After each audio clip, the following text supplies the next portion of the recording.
And I'm originally from Warren, Michigan in the States, but I currently reside in London, Ontario, and I'm 44 years old. Actually, how I came to follow the path of the Ahl Bayt is, that in itself is interesting because many years ago, about 8 or 9 years ago, I had read a book called The Tao of Pooh, which is about Taoism based on the stories of Winnie the Pooh. I had heard about it. I'd loved the Winnie the Pooh stories as a child, and so I was like, I'm going to read this.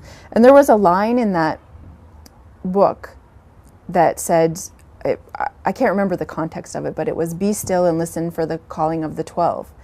And that just like, I was just like, that really resonated with me. I wrote it down and hung it on the wall, and I didn't know what it meant. Like, what's this referring to? So why does this mean something to me? And then I forgot about it. And then as I was studying more about Islam and learning a little bit about the Sunni and Shia differences, and then I saw this thing that talked about the 12er Shias, and then I remembered that line that I had read, and I was like, that's what it meant. That this is for me. This is where I need to go. This is the direction I need to go in. And I love learning about the Imams, and especially Imam al-Mahdi, and it's fascinating to me. It resonates with me. It resonates with my heart. And Imam Ali is, of course, he's the most inspirational to me. And it was, in our culture, we get so caught up, maybe even as Muslims, we get so caught up in how things look and how many degrees we have on our wall and what car we drive and or how big our house is.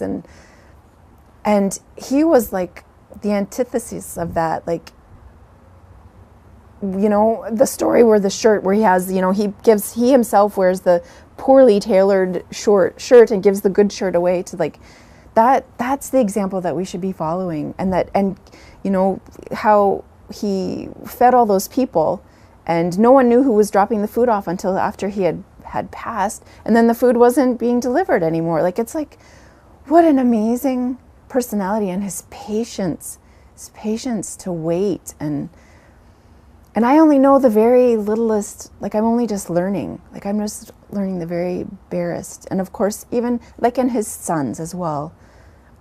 It's just a never-ending example and reminder of what's really important. It's not what we think. It's not what we get. It's like the illusion of our culture of, you know, it's not that. And for me, following the Ahl Bayt, that's my reminder for patience and to be humble, and, you know, and to give, not so that I can say, look what I did, but, you know, so that no one ever knows. It's because I'm not doing it for anyone else. And it's just, that was always missing for me. I didn't have good examples.